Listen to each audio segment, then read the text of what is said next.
Welcome to Bridging Oral Health and Non-Communicable Disease, a podcast from the World Federation of Public Health Associations. I'm your host, Seema Kumar. In this third episode titled Beyond the Smile, Cardiovascular Risk in the Mouth, we explore the connection between oral health and heart disease. Our goal is to provide insights on why maintaining the health of your mouth is crucial for your overall well-being. The release of this episode marks the celebration of World Heart Day, observed on the 29th of September each year. World Heart Day is a worldwide campaign aimed at raising awareness about cardiovascular health and preventing heart disease and stroke. This day serves as the chance for individuals, families, communities, and governments to take action to minimize the effects of cardiovascular diseases, which are the leading cause of death globally. It emphasizes the importance of maintaining a healthy heart through lifestyle changes and active health management. In today's episode, Beyond the Smile, Cardiovascular Risk in the Mouth, we look deeper in the often overlooked connection between oral health and cardiovascular well-being. It's an absolute honor for me today to extend a warm welcome to two distinguished experts, Professor Owotade and Dr. Dipanker Prajapati, to the podcast. Professor Owotade is from the Department of Oral Medicine and Oral Pathology, Obafemi Awolu University, Ile-Ife, Nigeria. He has competencies in oral maxillofacial surgery, oral medicine, molecular biology, and biostatistics and epidemiology. As a research leader, he has published 96 articles and 4 book chapters. He supervised 20 fellows of the postgraduate medical colleges in Nigeria and West Africa, in addition to MSc and 3 PhD students. His research focus is on the interaction of oral and systemic health. His pioneering work led to the discovery of 26 novel strains of Candida albicans, thereby laying a foundation for understanding yeast infection and virulence in vulnerable populations like HIV-positive individuals. He is currently investigating the molecular epidemiology of oral human papilloma virus stains in HIV-positive patients and the metagenomic profile of the oral microbe in that population. Welcome, Professor Owotade. Thank you so much for having me. Thanks. Our second expert in this episode is Dr. Dipanker Prajapati. Dr. Prajapati has been working as a consultant cardiologist at the Shahid Gangolol National Heart Center. He had joined the institution in 2009, primarily working as a non-invasive cardiologist, and he is also interested in cardiovascular research. Dr. Prajapati heads the Department of Cardiology and has worked as an outpatient department coordinator and was also actively involved as an instructor in the Structured Education Patient Counseling program of the center. He's been involved in the formation of research unit, worked as the secretary of the research unit and institutional review committee at the center. Dr. Prajapati has also worked as a chief editor of the Nepalese Heart Journal. He's currently working as a general secretary of the Cardiac Society of Nepal and is an associate professor at the National Academy of Medical Sciences. Welcome, Dr. Prajapati. Namaste, and thank you for this opportunity. And by the way, it's Syed Gangolol National Heart Center. My apologies for that, Dr. Prajapati, and namaste, and welcome to the podcast again. Professor Owotade and Dr. Prajapati, in our first segment, we'll be exploring the mouth and heart connection in understanding how they are connected. Professor Owotade, my first question is to you. Can you please help us understand how oral health directly impacts cardiovascular health? Thank you so much. Generally, the connection between oral health and systemic diseases, including cardiovascular diseases, is a two-way street. Now, the 4 ways or 5 ways in which you can look at this connection. Firstly, systemic diseases show in the mouth, which we call oral manifestations of systemic diseases, as the mouth mirrors the body. Secondly, oral disease can affect treatment for systemic diseases. For instance, if you're going to do a kidney transplantation, you need to be concerned about the oral hygiene, as that can affect the chances of success. Number three, treatment for systemic disease can affect oral health. Several treatment procedures cause problems in the mouth, drying the mouth, over 30 complications of systemic treatment that can affect oral health adversely. And fourthly, oral health affects quality of life. Some of the things we take for granted, like talking, eating, chewing, smiling, all of them affect quality of life, and that can affect the individual holistically. And fifthly, oral diseases can increase the risk for systemic diseases. And in this context, we're looking at cardiovascular diseases. Example is that bacteria from the mouth, bugs from the mouth, from the gums, can then get detached and go and lodge in the heart and cause inflammation of the heart, bacterial endocarditis. Several organisms in the mouth have been implicated in this. And oral diseases are risk factors for cardiovascular diseases, particularly inflammation of the gums, periodontal inflammation, has been implicated in the etiology of cardiovascular diseases. The bacteria in the mouth can elaborate toxins, we call them toxins, and they can also stimulate allergic reactions. They can cause antigenic reactions, which eventually play a role in the dysfunction of the inner lining of the blood vessels, endothelial dysfunction. And we know several pathways have been actually discovered where periodontal bacteria can do this. In simple terms, an organism, an oral bacteria like Porphyromonas gingivalis, can induce inflammation through their toxins. I actually have a pathway here. I'm trying to break it down as simply as possible.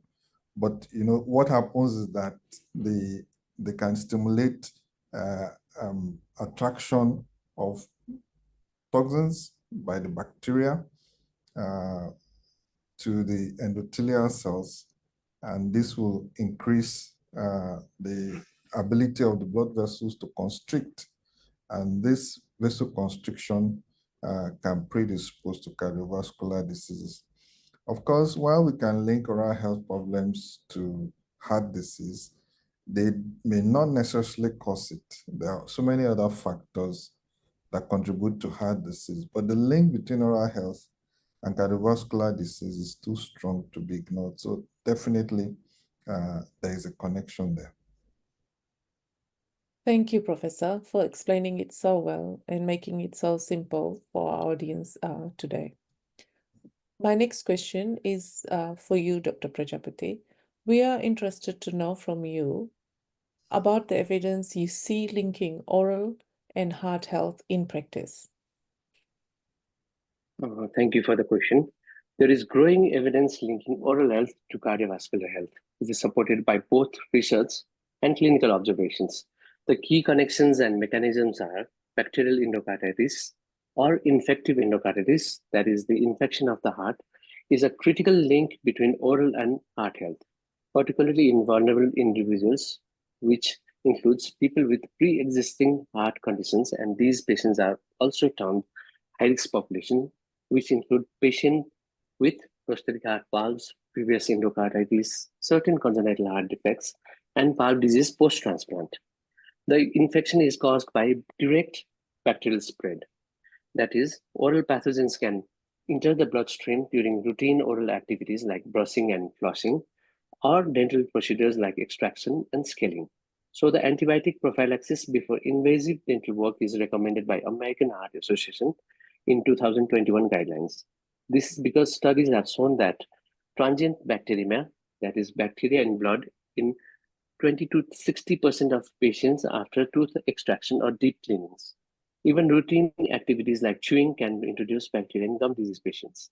Therefore, oral hygiene matters, as poor oral health increases baseline bacteremia risk, potentially raising infective endocarditis risk over time.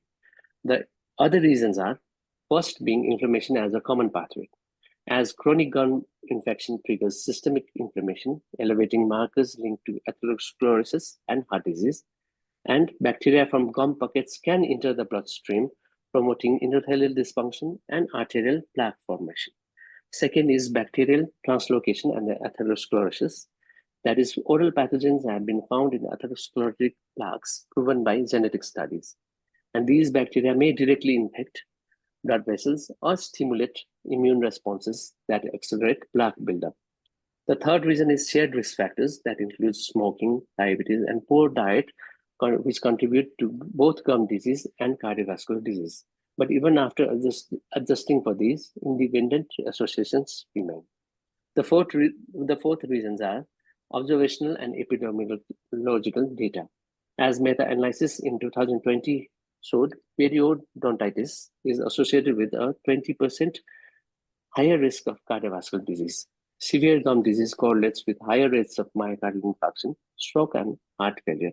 For example, people with gum disease are 28% more likely to suffer a heart attack than those without dental problems, and people with gum disease are 3 times more likely to have a stroke that could impair their vision and other bodily functions. The fifth reasons are clinical implications, as it has been shown that managing periodontal disease may reduce systemic inflammation, potentially benefiting heart health, especially in high-risk patients like diabetics and smokers. Prevention strategies, antibiotic prophylaxis before invasive dental work for high-risk patients, daily oral care, and reducing gum inflammation lowers chronic bacteremia risk, and electric toothbrushes and antimicrobial rinses like chlorohexane may help high-risk patients. So in summary, endocarditis, that is infection of the heart, is caused by acute infection from transient bacteremia, and atherosclerosis, that is plaque buildup in the arteries, is caused by chronic inflammation from persistent oral pathogens. Thank you. Thank you, Dr. Prajapati, for using evidence from a number of sources and making it so easy for our audience to understand the link between oral health and the heart.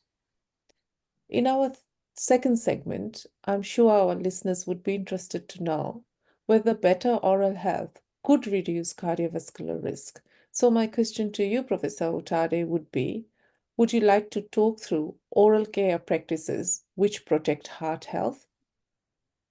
Thank you. Yes, certainly. Attention to oral hygiene definitely has a protective effect on heart health. Regular and effective toothbrushing, and I emphasize effective toothbrushing because not all toothbrushing are effective. Flossing, scaling, and polishing, they are ultimately beneficial. And this is also supported by research. A meta-analysis by Olandi and colleagues in 2014 demonstrated the beneficial effects of periodontal therapy on endothelial function, that's gum therapy. Vidal and colleagues also showed that periodontal therapy was able to attenuate arterial stiffness and reduce circulating inflammatory markers. And a recommendation just to underscore what we're trying to explain by Liccardo and co-workers in 2019 says, quote, effective health policy should focus on periodontitis, that is inflammation of the gums, as a cardiovascular disease-related risk factor due to the importance of preventing and treating all chronic infections. Thus, in combination with diet, exercise, and smoking control, preventive periodontal intervention should be in fact enlisted as an integral part of any adult health program directed to prevent or more effectively manage cardiovascular diseases. Thank you so much for emphasizing the critical importance of including oral health, particularly periodontal health, into broader health policy frameworks. Yes. Dr. Prajapati, our question to you is, I'm keen to know whether you discuss oral health with your cardiac patients. Great question. Patients with prosthetic valves in prior endocarditis or congenital heart defects are explicitly counseled about oral hygiene and antibiotic prophylaxis. as per the American Heart Association guidelines. These patients before valve replacements or open heart surgery, many centers require dental clearance to reduce infection risk. For infective endocarditis risk, even minor gum bleeding lets bacteria into the bloodstream, which could infect the heart valve. However, there exist barriers to discussion. That is, first is time constraints, as cardiologists often prioritize medication and procedure over preventive counseling. And also there exist knowledge gaps, as not all providers are trained on oral systemic links. Also, there are patient factors like low health literacy or lack of dental access, like lack of insurance. So growing awareness of the inflammation link means it is necessary to mention it during primary prevention talks, especially for patients with unexplained elevated blood inflammatory markers like CRP and ASR, and poorly controlled diabetes, as there are bidirectional oral and cardiovascular disease risk, and patients with recurrent atrial fibrillation, as there are emerging ties to inflammation. So in the bottom line, while not all cardiologists routinely discuss oral health, the trend is shifting, especially for high-risk patients. I think the outpatient department or clinic visit or admitted patients present the opportunity to minimize the risk factors by proper counseling, including oral health. Thank you, Dr. Prajapati. It's encouraging to see the emerging trend of cardiologists including oral health in primary prevention discussions, as you highlighted, particularly in light of the increasing evidence related to inflammation. Moving on, let's talk about the warning signs in our third segment. Professor Owotade, can you let us know if there are any oral signs that can suggest cardiovascular risk? Certainly, oral signs in cardiovascular diseases are not as dramatic and as obvious like you see in diabetes mellitus, for instance. However, periodontal disease can suggest cardiovascular risk. A patient with widespread uncontrolled periodontal disease is a sign of a cardiovascular risk going somewhere to happen. And then myocardial infarction, which is the heart attack that is generally referred to in the population, can first show as pain in the jaw and throat. And this is classically described to occur on the left side, even though it can rarely occur on the right side. And this might be the only prodromal manifestation of a myocardial infarction. So we need to be aware of this, that just pain in the left side of the jaw and throat may be an indication of a serious cardiovascular condition.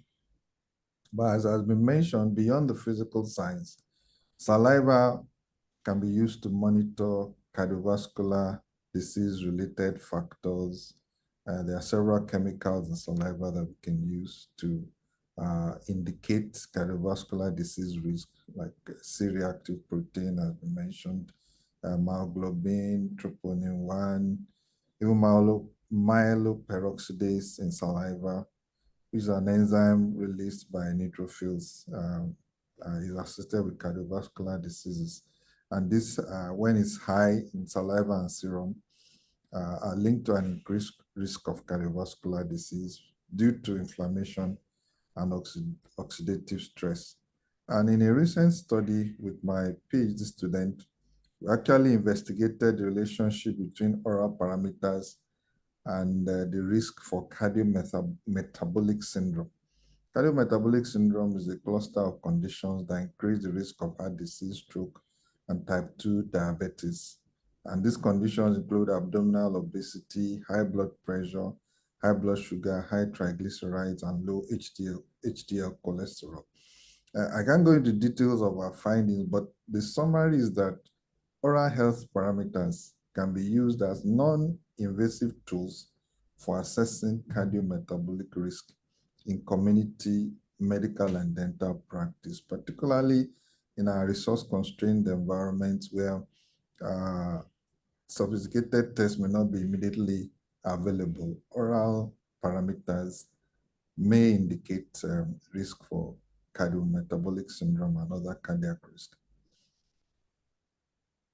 Thank you, Professor, for explaining it so clearly. It's important to reinforce that a classic myocardial infarction can present as pain in the jaw and throat, typically on the left side, or as you mentioned, on the right side as well. And a key message worth highlighting again, there's certainly a need for greater awareness among both medical and oral health practitioners about using oral health indicators. And I was particularly interested to hear that these are excellent tools to be used in resource-constrained areas. That's where I come from in the Pacific region. It was also interesting to know about assessing cardiometabolic risk, especially in community settings, as you had mentioned. Dr. Prajapati, we would like to know from you, when do you refer patients for oral health evaluation?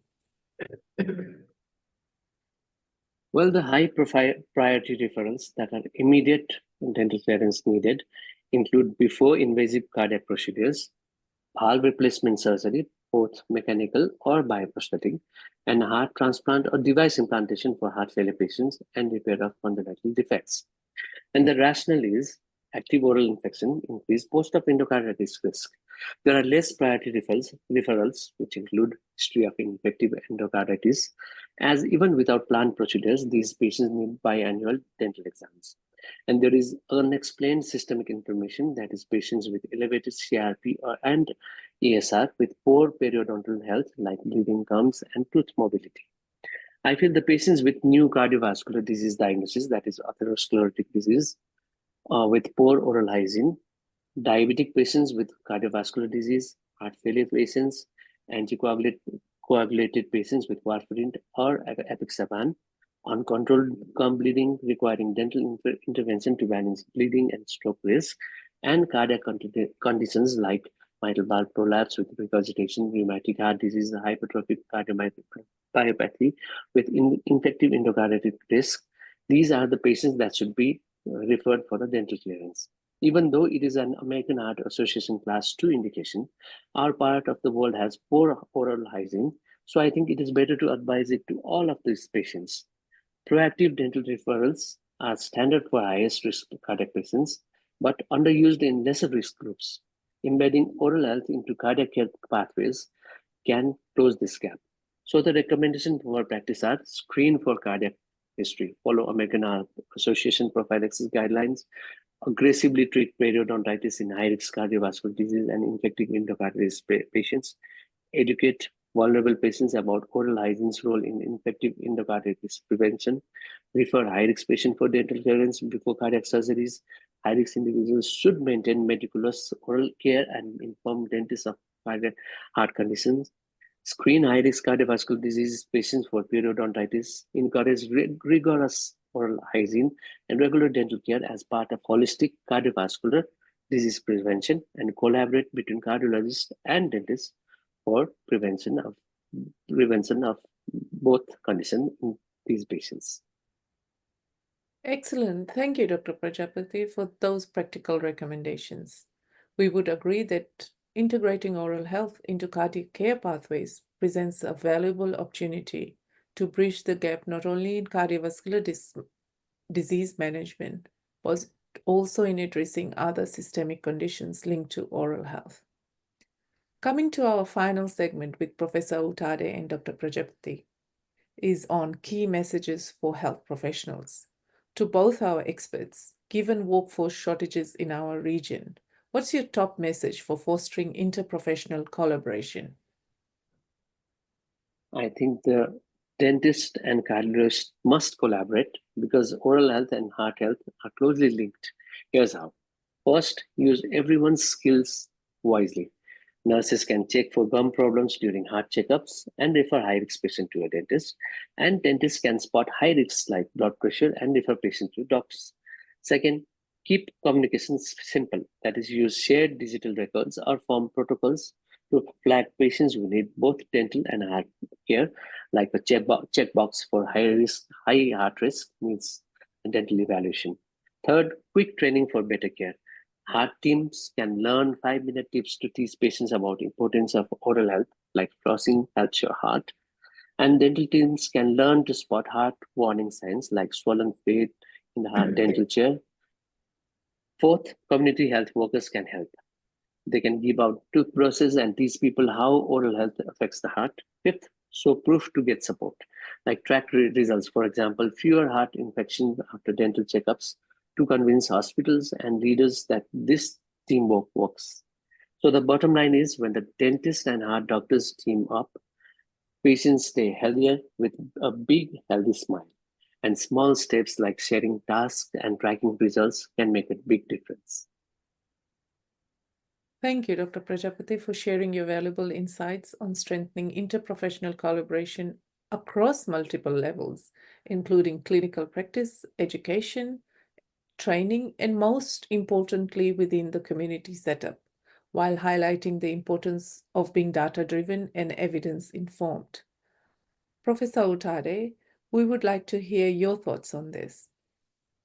Thank you. In addition to what Dr. Prajapati has said, the present situation where dental and medical specialties and all the specialties within medicine and dentistry are working in silos is an anomaly that does not help the professions and even the patients that we care for. So my own thoughts will be in 4 basic things that I think we also need to do.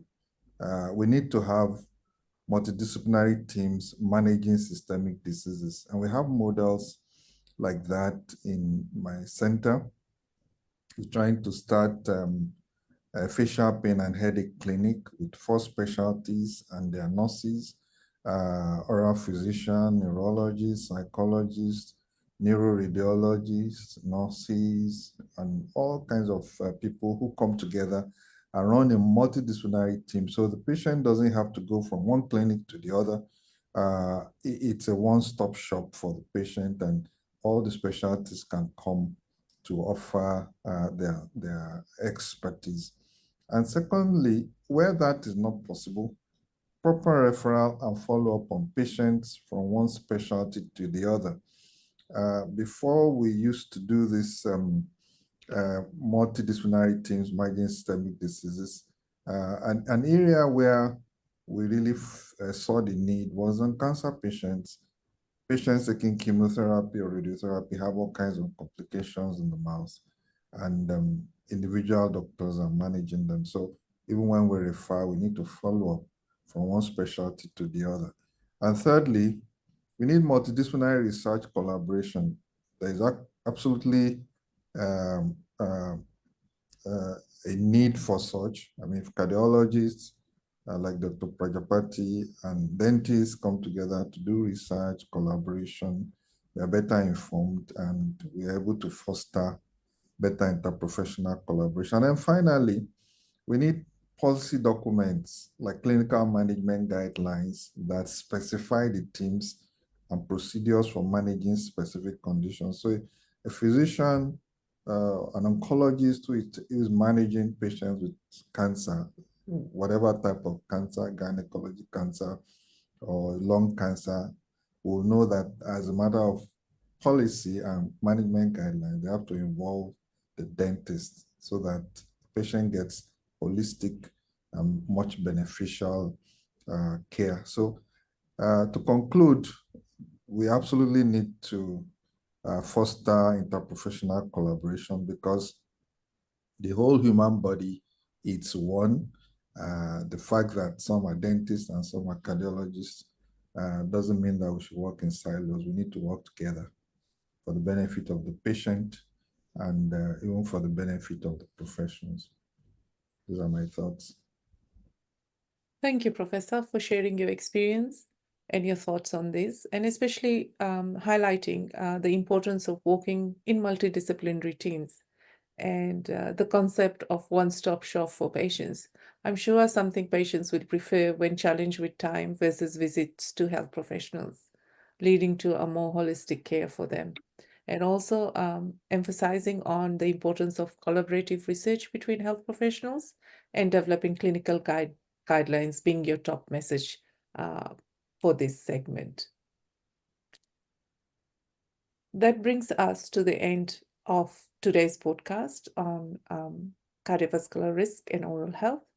Thank you for joining us in today's insightful discussions on the vital connection between oral health and cardiovascular health.